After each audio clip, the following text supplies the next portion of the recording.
You know, Australia is almost as hot, it's just dry as a bone. So you like walk outside, you turn into a prune. And then you hear this noise. You're pretty sure it's a spider. There's only spiders in Australia. Hey, Cheryl, you there? What? Cheryl, knock. Not allowed? What? I don't know. What? I think really. Wow. Hi. So Solrag's panel was cool. Yeah. And then you get to watch us musicians be musicians. I'm actually kind of upset because I'm sitting up here, I'm like, the panel's called Wub Wub Wub Wub. Excuse me, I don't make wubs. I make chugs. Stop talking. Chicka. And then occasionally other things. I'm gonna save that joke for later. I want more people to get it. Come on. I need to make the Homestar Runner reference. Obligatory. Yeah, really, like, God. So I got a new computer the other day, and my strong bad voice is actually kind of awful, so I just kind of sound like I'm sick or something. Will impersonations. Yeah, that's true. It's like, this is close enough. I mean, look, at this point, I'll take what I can get. Actually, where's Spangle.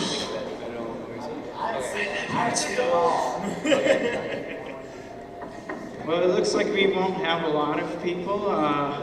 If we get started, then I think it'd be awesome if everyone could just like come up to the front. And sort of Dude, it's be- not a concert. we could- Come on. we could This be a is family. speaking. This is like a classroom. Everybody's like, no, you gotta get in the back. Don't be that professor. Don't be that professor. we're all gonna sit down and get in our little story circle. No worries.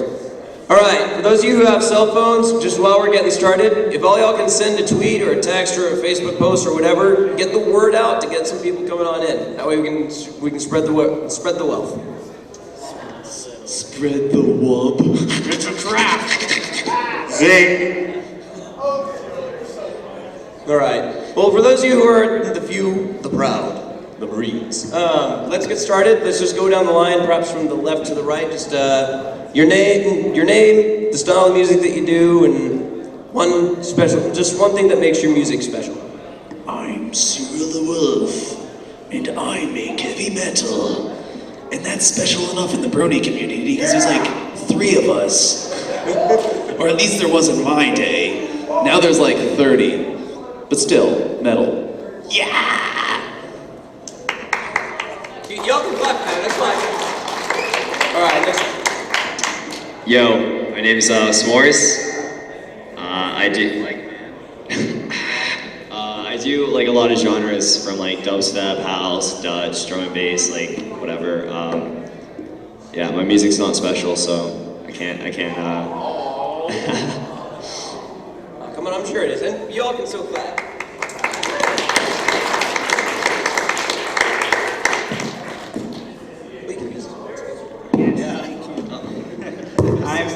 I'm Lee Hien. Started music about 1 year ago. Hardly any experience in performance, but I do a lot of experimental dance music.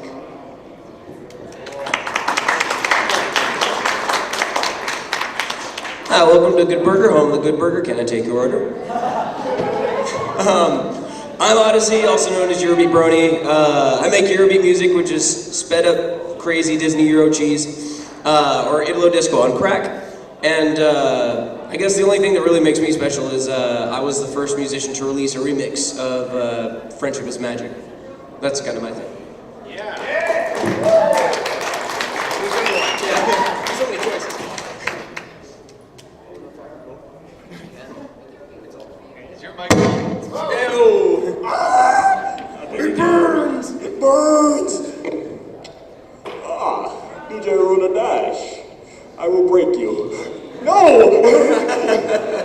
Alright, so I'm DJ Runa Dash. I play about like house, electro, hardcore, and drum and bass. kind of started getting back and composing music for the Brony community. Y'all are really awesome, by the way, just to let you know. As well as that, I started around making music around while I was in high school. I'd say 9th grade, and I stopped for a while. I only made 2 songs from then. I have an old YouTube account that you can probably go to, see if they're still there. It's called Bio Clutch. And if they're there, you can just go ahead and listen to those. Also, as in, what got me back into making music is because I want to show everyone that, you know, music genre is just not based off of one thing. It's actually a different variance of most subgenres. And when you go from there, it actually shares some elements from Friendship is Magic. And I can just apply those two together and just be like, oh, have fun. Just go ahead and have fun, you know. Well, that's all about me. Cool.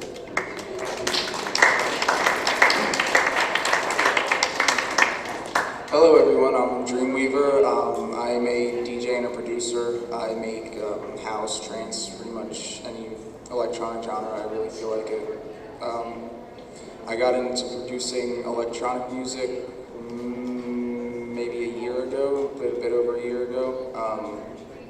I mean, Brony's, it just happened. I was into music in grade school. I was always into band, choir, all kinds of stuff like that, but just finding Bronies and the music that they make and learning about producing electronic music just made me want to get back into music. Yeah, that's about it. Nothing really special about my music, it's just music. It's okay. It's always okay. All right, round of applause. It's got a beard, it's okay. All right. So probably one of the things that people get asked the most. Let's talk about some of our major tools of the trade. Like if you use a specific program, or like what's your main instrument? Just maybe your main instrument, the program that you use, and one thing that you do to make your music, the way that you make your music. I play bass guitar mostly. I slap it to this, and I use a program by Cakewalk called Sonar, which is awesome. It's one of the only things of its kind that uses a staff view. I compose everything with that. And what I've just had a lot of time to gather a lot of recording gear, but having a good mixer with a good preamp for vocals and a decent microphone, I spent about $250 on mine, just letting you know the price point, for the EV Cardinal, and that's how I pretend to sound good. And Melodyne. Quality's good though, for sure. So I use Ableton. I started off using FL like 4 or 5 years ago, but I'd always bounce out and mix in Ableton because I liked how efficient it was for me, because it's all about workflow at the end of the day. But yeah, I use Ableton. I'm using 9. Some plugins I use for like synths, I use like Massive and Sylenth. I use a lot of stuff from Contact and Reactor, like Razor, because I like using like LASS for strings, and some plugins I use like on like mixing and mastering for like sub and stuff. I use like RBass. I use a lot of Waves plugins. I like Waves. I think they're good. Like compressors and for EQs I use like FabFilter and yeah. What was the other question? No, that's about right. That was it. Okay. Yeah, that's how I make music. So I drop the bass. Let's give the mic again. I take a lot of drugs.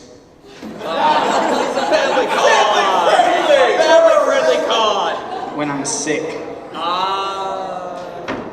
It's the best times to be at home and not go to work or school.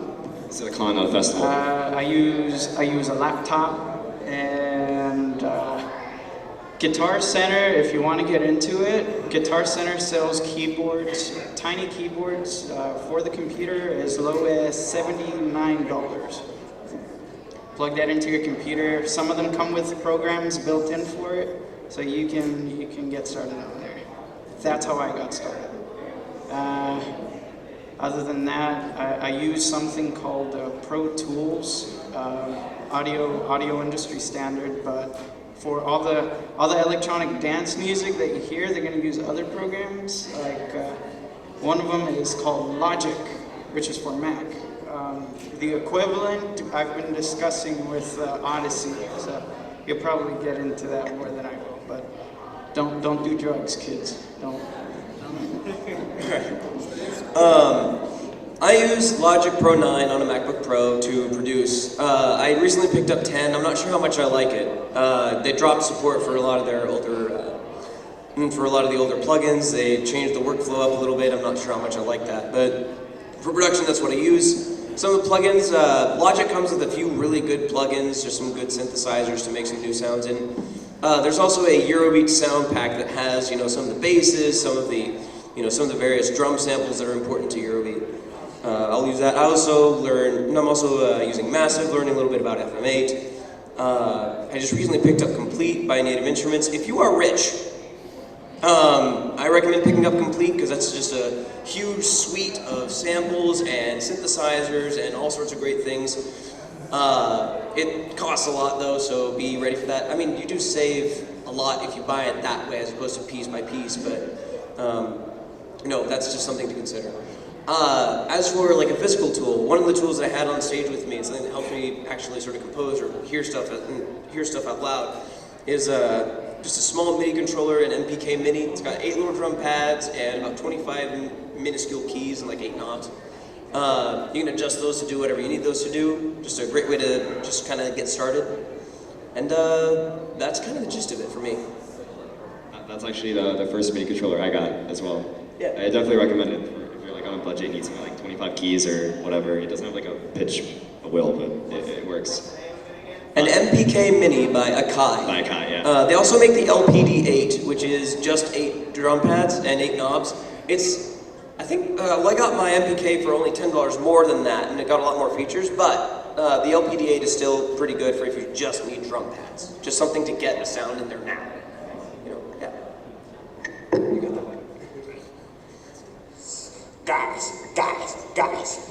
So, I just got into FL Studio. We're gonna be making drum beats. We're gonna be having a synth line. And we're gonna be dropping the bass. No, just to be serious though. What? Okay, so be serious here. I run Windows. I don't know about these Mac users. But no, Mac is a really good program, I'm sorry. No worries.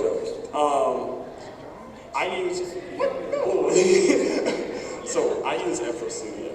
I've been using it for quite a while now, and most of what I do is, I try to chop and slice most of sample packs to make it into my own unique style. So it's basically like just taking, hey, let me take that, and I'm not gonna copy exactly what's there. I'm gonna go ahead and chop it up, and usually it comes out to be really good.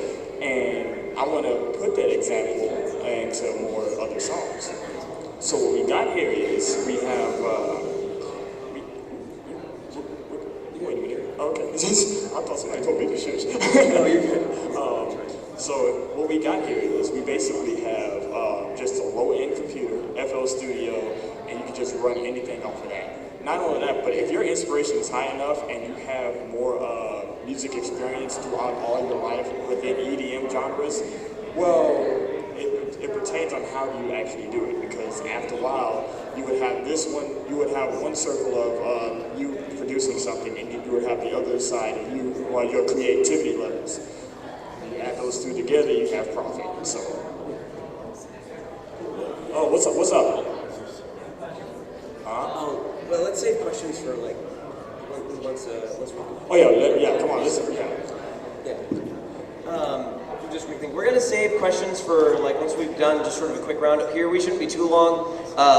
Most of these are just kind of stuff that I'm thinking of for the time being. A lot of commonly asked questions. After that, we'll start lining people up down the middle just to take questions that way. If you have them, save them, and then we'll tell you when to line up. All right, go ahead.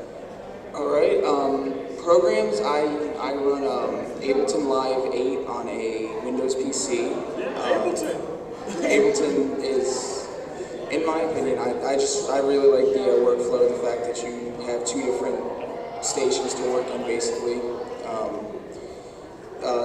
With different VSTs that I use are, I use Operators, one of my main synths, which is a built-in into Ableton. I use Massive and Silent as well. Both very, in my opinion, very nice synthesizers. They both have a lot of good things to them. Equipment.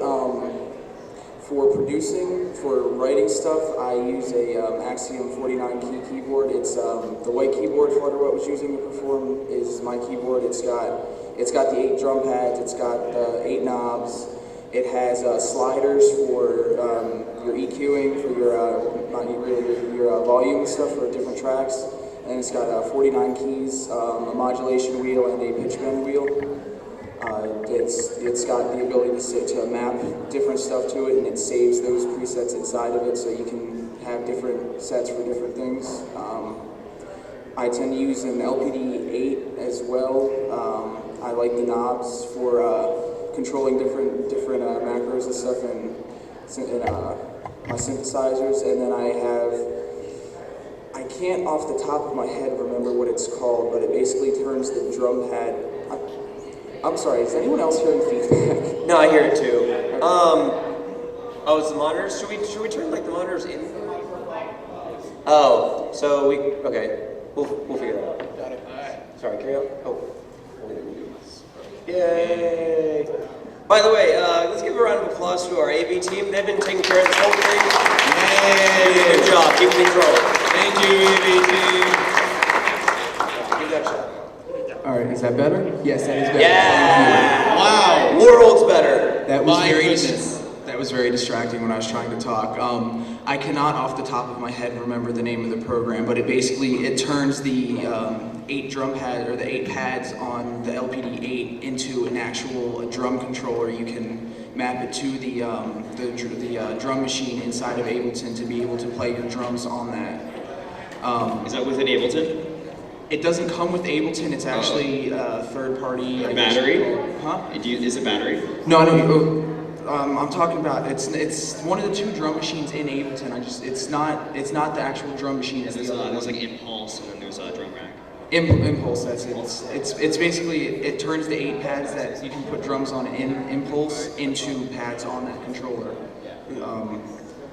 And that's basically what I use for production. For performance, as you saw last night, I use a tractor controller, running tractor, or else I will use an APC 20 with Ableton and my LPD 8. All right, and now that we have over to my left here, to the very far left, we have Flutterwet. Everyone give a round of applause. So, Flutterwet. Some of the questions that we know we're going over just real quick. Your name, just the style of music that you do, and maybe 2 of the tools of your trade. My name is Dark Moon Luna Wolf. I am Luna's sister's brother's college roommate. And Euros, he has 4 wings and 2 horns, and is the simultaneous Twilight brother and No, cousin. okay, but I'm Flutterwet. I'm a musician. I focus on the piano and I'm synth pop and an eclectic variety of genres. I always try to break genre barriers, and I always try to create an entirely new sound with whatever song I make. I'm a hipster Fluttershy at heart, but a rarity in self, sense of whatever, and yeah. I got in an altercation with Raccoon on the way to this panel. I'm sorry I'm late. It's all right, we're just glad to have you. All right, and the Raccoon, he kept demanding money from me, and I have no idea what for, so. All right. Maybe one more sort of round before we start taking questions down the middle. That sounds good, or should we go straight to it? Actually, I want to actually do something here. It's like one of my personal favorites when it comes to like these type of things. From my left to right, we want to just say like our favorite artist. Ooh, that's good. Just name your favorite artist. Starting from the left.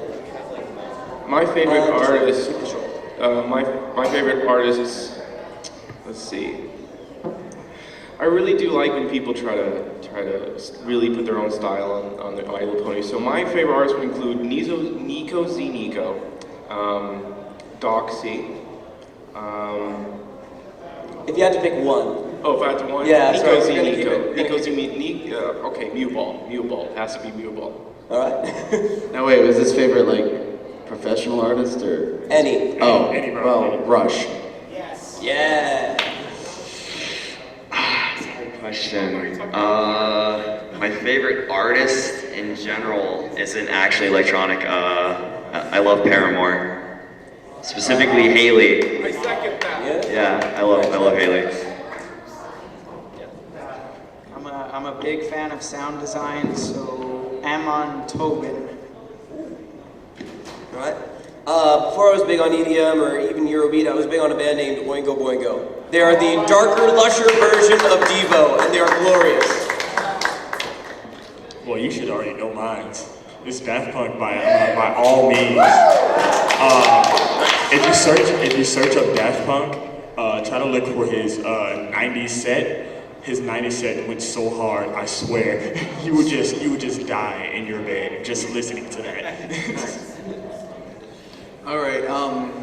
Wow. All-time favorite artists is probably a toss-up between Armin van Buuren and Danik. See, I'm not sure if this next one that I'm thinking of might be a little too long or something, but what is one thing, let's start from this way. What is one thing that you wish someone told you about making music before you started doing it?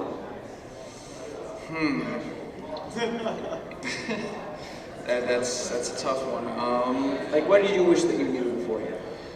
Something I knew beforehand. That you wish you knew? Theory is hard. Yeah, that's fine. Yeah, that's I mean, theory, it's important and it's hard. I wish I actually knew how to do a steady beat line when I first started making music. It came out horrible. We had like 4/4 beat, then we had a 2/4 beat, and I'm like, wait, hold on, something ain't right. For me, it must have been learning to balance between focusing on the composition and focusing on production. Like, long story short, I learned on crappy, pardon my French, I learned on really poorly made shareware for like MIDI stuff, and then I started using nice programs, and I didn't learn how to produce. And so, like, my composition is okay, but I never really learned how to, like, produce well, and that's something that I wish that I knew beforehand. I wish that I had a prior music background ever, because I grew up more with audio and the engineering behind it, but I come from a family where music was just something that was just, no, you need to be a businessman, and I thought, I wish I'd have been Ye. you're never gonna make it. Rage quit. My name's Steve Griffin, I don't care. One thing I guess it's not really technical knowledge that I wish I knew, because I mean I've been doing this for a while, and even I used to be in bands and stuff. I guess since I've never played like big shows like this before, like especially for electronic.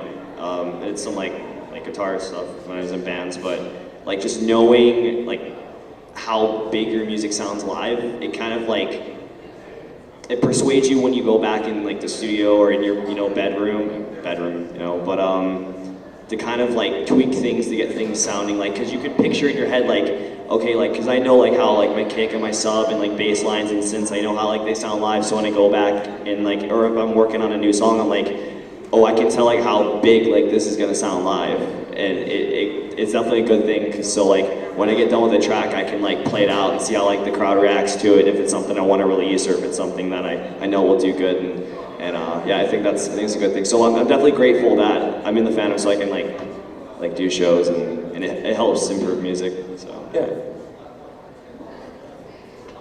I'm gonna be the sappy guy and I wish I was like, I mean, people have told you, but I wish, I guess, like, an experience could be imparted on you that for every, like, high point that is shown to you by whoever that celebrities do or, like, big-name musicians do, there is about this much low point that makes the high points much more worth it. So you just have to make sure you are aware of that. And I wish I was kind of told about that.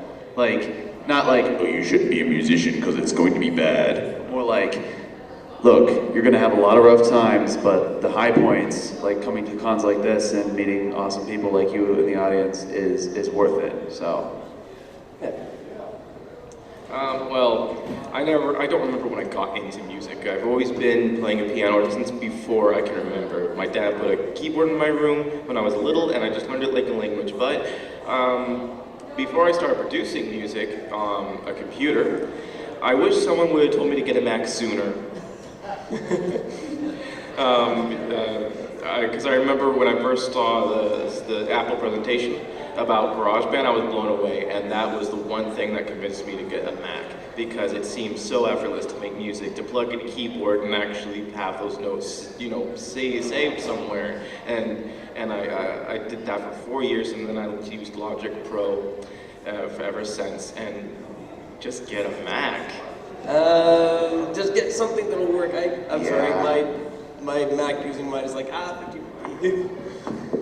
That's just a personal. Oh, for sure. I'm sorry. I actually use a Windows laptop live super glad it worked for you. because while I'm DJing, I'm playing Minecraft, so that's why I use a Windows laptop. All right. I would have been proud. Pardon me. That was the best dubstep track ever. Sick drop, dude. All right. I think you can. Yeah. Skrillex. Well, in the meantime, we can start taking questions. So those of you who have questions, line up down the center. Before we do that, I just kind of wanted to elaborate a little bit on what I said. When I said theory is hard and it's important, it is to an extent. Like I said, I was in band in grade school. I was a drummer, so all I really knew was rhythmic theory, which is basically real simple, learning about call and response, stuff like that. Music theory, the important part of it is really knowing what notes go well together and what don't. Knowing basic chords, really. Because you can produce, you can play without theory, but it, in my opinion, sounds better when you do know theory and you do know you play these notes together and it has this sort of sound, this sort of feeling to it type of thing. Whereas, I mean, it's perfectly okay to produce without theory.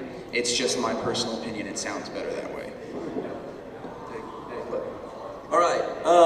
So now we can start taking questions from the audience. Please form the line in the center if you have a question, and we'll get started. All right. All right. Because you actually started getting up and going towards the line, yes, you get the first question. So, some of you have seen this is a question pretty much for DJs. Would you like a microphone? Awesome. I'm fine without it. I can be loud. So some of you have already seen my setup. I have an NS6 E-Mark controller, and I like it a lot. I'm just wondering maybe what would be the next piece of equipment you recommend getting the next step up to help kind of give you more kick? I guess I can elaborate on this.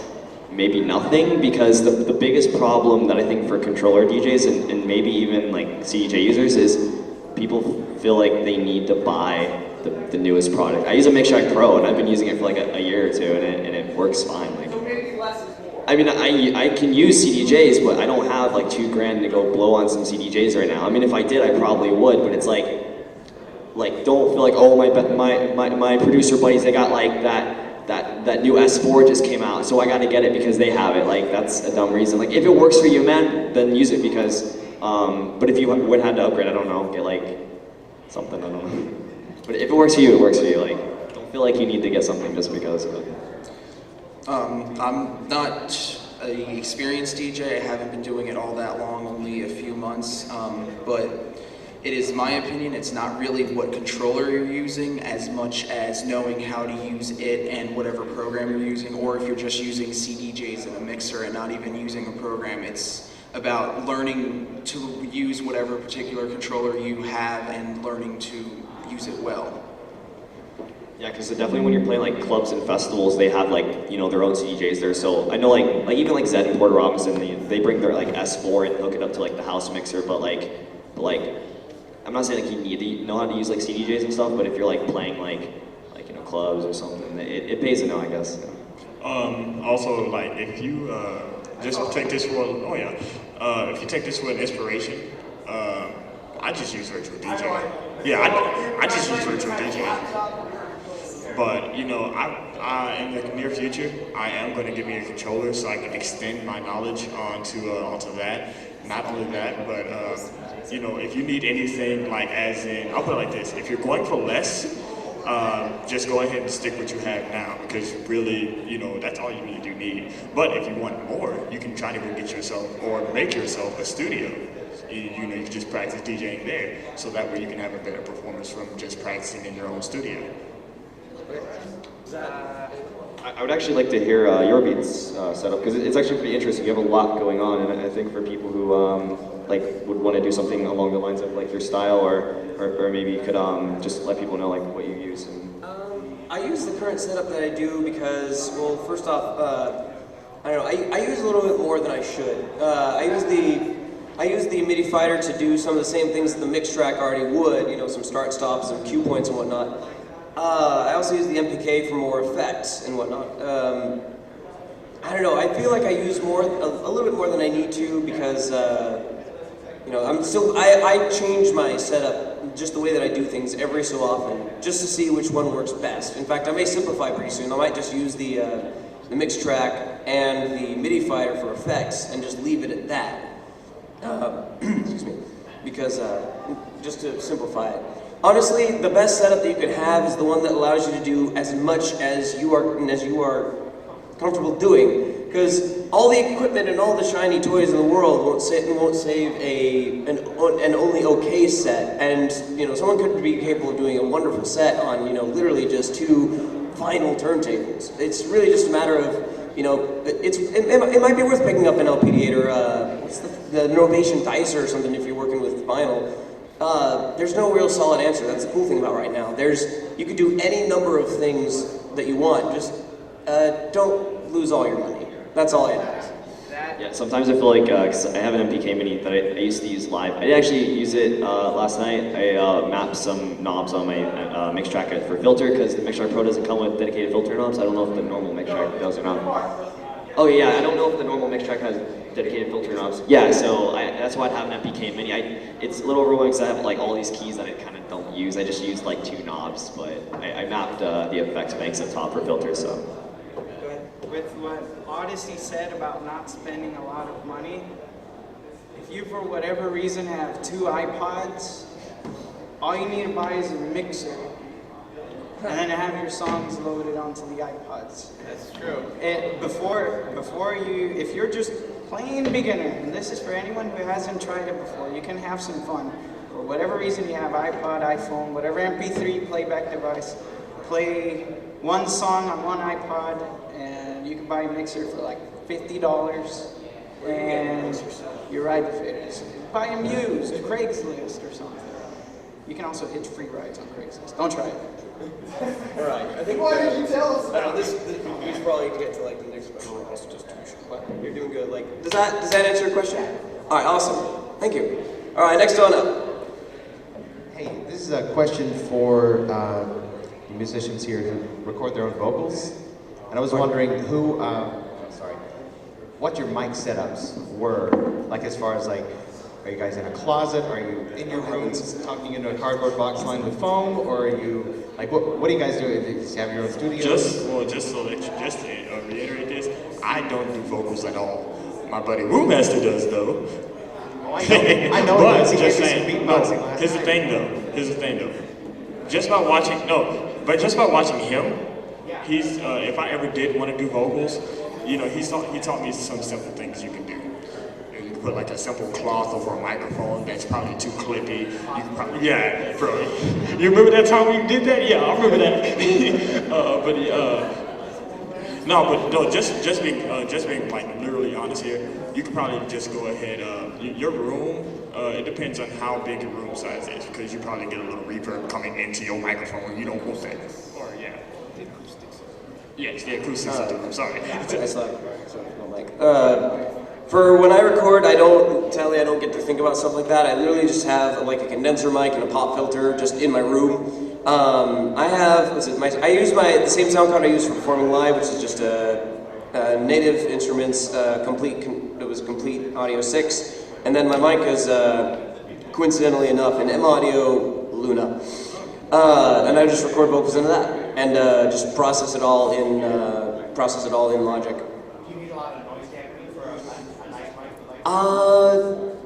You know, that's something I'm still learning about. I think if it's a nice enough mic and you have the room fairly clean with with enough dampening, it shouldn't be too much. Like there are ways to work around rougher setups. Like obviously you don't want cars blaring into your microphone, but past that, like if it's relatively quiet in the room and there's not a lot of reverb, it should be at least workable. Just a random question I want to throw out to you. Like, how hard is it for you when you actually get finished, recording some of your stuff? How long does it actually take you for you to actually put some of your stuff into, more smoother? Just put the vocals in the track. Yeah. Recording for a song usually takes within a day's time. Sometimes I'll do 2 if it's a particularly ambitious project, or if I need a little more time. But usually it takes about within the span of a day. Little breaks for lunch and whatnot. But like, really quick going projects will take about 2-3 hours if I already have the lyrics down. If I don't have the lyrics and I need to figure stuff out and my voice is giving out on me, that's more of the 2-day option. Oh yeah, sorry. Like man. Anyway, I just use a really nice microphone. I have an EV Blue Cardinal, which is a good condenser, and I use a pop filter, and I have a stand, and I have phantom power, and I make sure now. Before, my room didn't have a lot of echo. Now my room kind of has a lot of slapback. You can usually tell by going into the center of the room and clapping your hands or snacking if there's a lot of feedback. You can kind of get around that if you are doing a quieter vocal style by the closer you get to the mic, just turn the gain down, the less room reverb will be picked up. For me, I'm pretty freaking loud, so that's kind of hard for me to get around. So yeah, that's all I do. Although Flutterwhat has some interesting stuff. Being the hipster I am, all those methods are too mainstream. What I do is I use the lovely microphone on my MacBook Pro. Location isn't even important to me. I just sit on the foot of my bed, record vocals straight into the thing.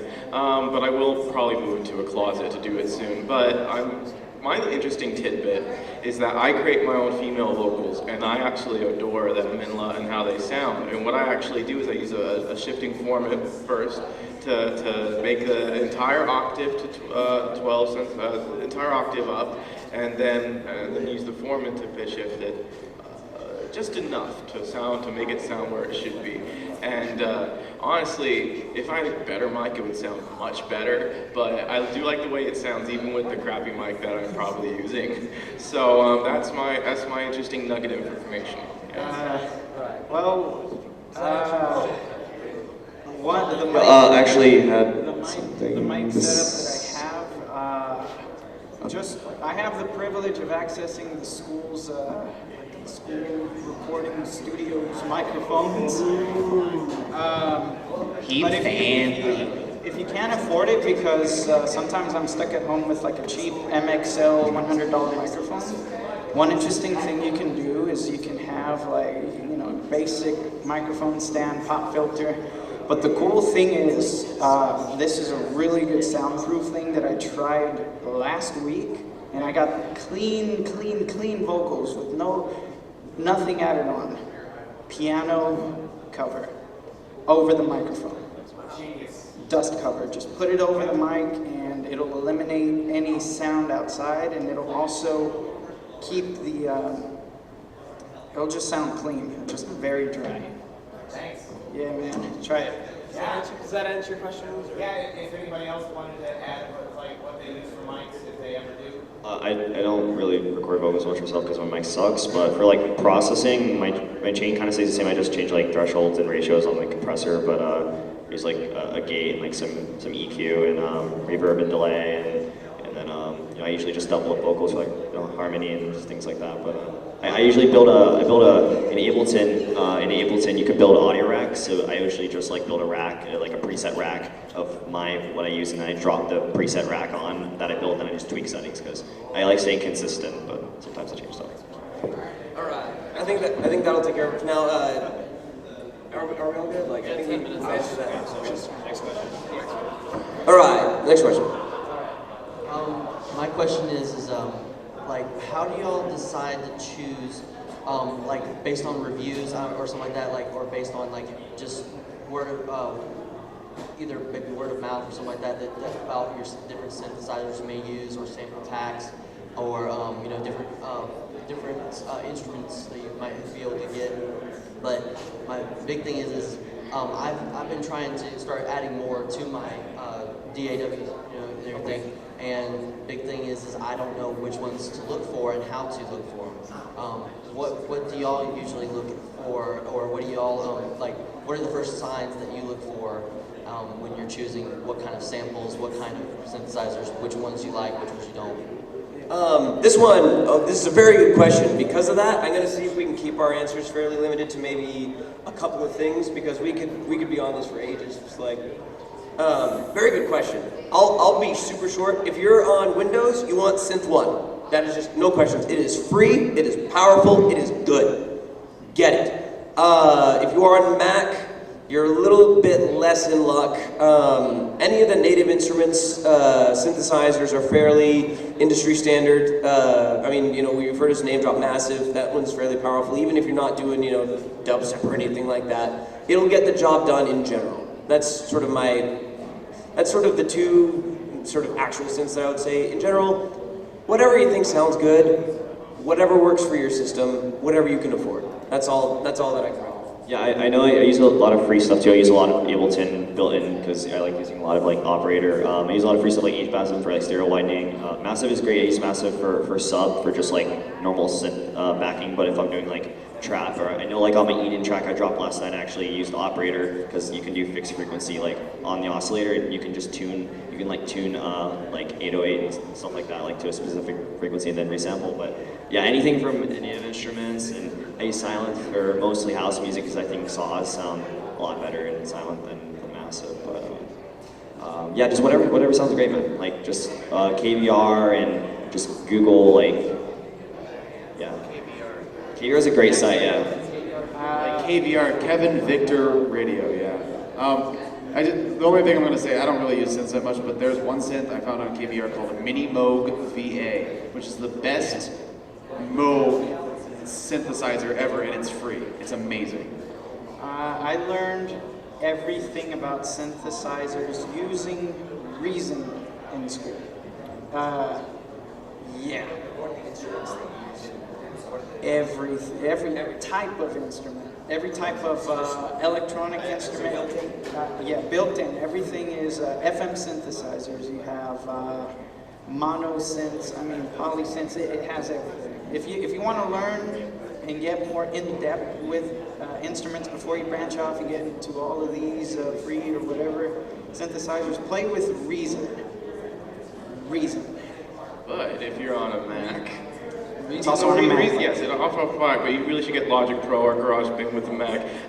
My favorite synths are actually the ones that are built into Logic Pro because they actually are very versatile and interesting. Ultra Beat is such a great drum kit, a drum machine set. EX24 has a very powerful sampler, and Sculpture is another one of my very favorites because of its ability to really create unique, interesting sounds. For me, when I'm choosing a synth to work with, it has to be versatile enough where I can make it sound. I can make it easily go from serene, ambient, peaceful to loud and violent drop quality stuff, and anything in between. And I'll often layer multiple plugins and multiple synths together playing the exact same MIDI data at the same time, so they become one unified instrument. So my advice in this situation is to not limit yourself to one synth or even the presets on it.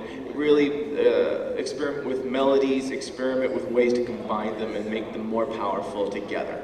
And don't be afraid of any of the built-in stuff. Like you've heard us talk, just all this love about all this stuff that's built in. People will try to give you flack for it, brush it off. Built-in is fine. Yeah. Ableton has Max for live. One thing about FM, like FM's great, but like it has a big disadvantage for like DC offset. So you definitely like do your research about that, and if you are playing with FM, then you know just learn what like DC offset is. But FM, you can get some great sounds out of it because I use like FM8 and stuff. let's go. Do you both have stuff? Like, we don't have too much time, but I want to get to you both as well. So like, yeah.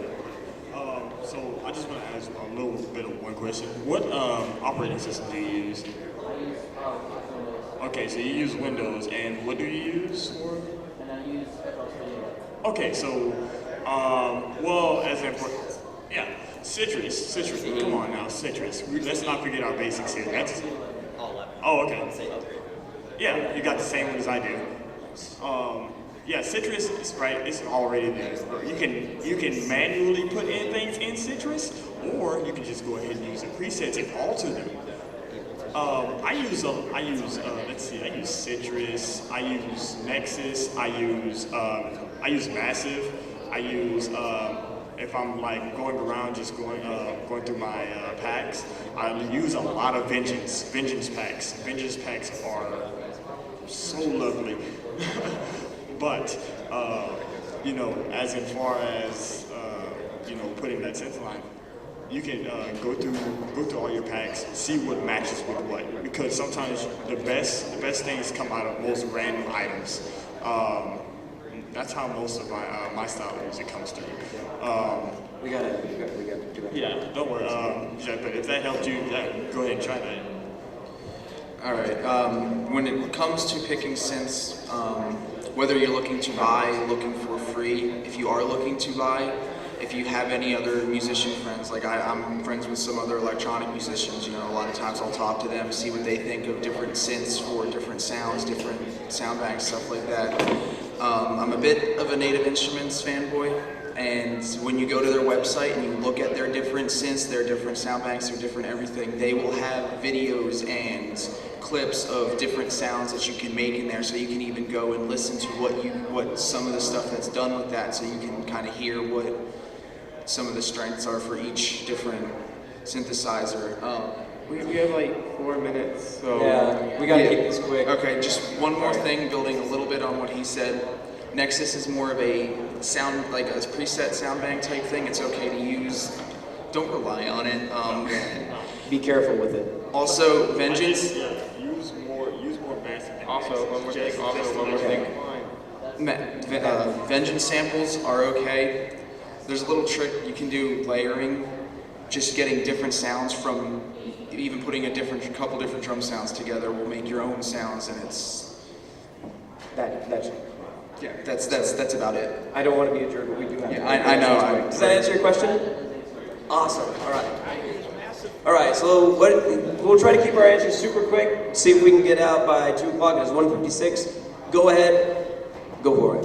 Hey guys, I was just wondering, like, where would you get your inspiration from, or is there like any kind of ritual or anything? Yes, I was waiting for that question. How are we going to keep this one short? Just from off the top, I get my inspiration from both Daft Punk and Teddy Lloyd, from who did Panty and Stocking Anime. Is just music for it. My inspiration is a mixture of Armin van Buuren, Porter Robinson, Knife Party, stuff like that. I mean, that's a lot of what I looked towards for music. Lately, I'm starting to get into stuff like Danik, stuff like that. So, I mean, Chucky's another one. My inspiration is based on the melodies I create. I just want to make great songs around them. And instead of post-con depression, I get post-con inspiration. I write songs when I have a guitar. But no, my inspirations are Rush, really, realistically, and video game music, and a good story. I guess I don't have like one set like inspiration, whatever that I get inspiration from or something. I'm pretty motivated always, so I'm always like in my DAW like 12 hours a day, and I guess it's a blessing because I'll be like playing Call of Duty and I'll just be like, yo, I got this like sick idea. Yo, gotta like make it, and then I do. Yeah, but I guess my inspiration from artists is like I used to play in bands, so like I try to want to like incorporate, I guess sometimes. I got some music that it's unreleased. I finally have guitar work on, like dubstep and that. Wait. Short answer, please. Okay, yeah. All right. I mean, obviously, just from whatever I'm listening to, it could be Eurobeat, it could be dubstep, it could be like new wave, whatever. I also get a lot of my inspiration from like just getting my blood pumping. oddly enough. Like that, then I'll just get a random idea because I'm just sort of in the right mode for the kind of music that I like to write. And then something will come to me and it's just like, oh, okay, write that down. That's what usually gets me inspired. Movies like Wall-E, sound design, anything that's like sound-based, my imagination. Whenever I'm on the bus, I stare out the window a lot. Anywhere I stare out the window, that's where I get my inspiration. Staring at a plane, jumping off a plane. With the parachute. Snakes on the plane. Sure, with the parachute. Watching My Little Pony. Watching any cartoon really just gets me going. Also, I feel like this was a bit, I would say short because we were taking a long time answering a bunch of stuff, but if you have any questions, because we're running out of time, if you have any deeper questions, you can come up to us and ask us personally, and we can have a conversation. We can go out, have pizza. Not really. I gotta go home soon. But if you have any more questions, come up to us in person. Let us know, man. We're always here to Chill up on my table. chill out by the table. I'm giving away cool albums for $1 at mine. Also, don't forget to stare at the screen. I've been staring at the camera for like a long time. Yeah. All right, does that answer your question? Awesome. No problem. Thank you guys all for your wait, he's got one more. I have one more I want to add just because I couldn't think of her name at the time. Lindsay Sterling. I love her whole adding orchestral to electronic type of thing, the whole violin with the dubstep. I love that kind of sound. That is awesome. We gotta get off. All right. Also, I feel like this, I expected this question as the very first question. To everyone on the panel, who is best pony? And that's the show, everyone. Avoiding the obvious troll question. Thank you all for coming. It's Trixie. Come on, you know better. Fluttershy with glasses.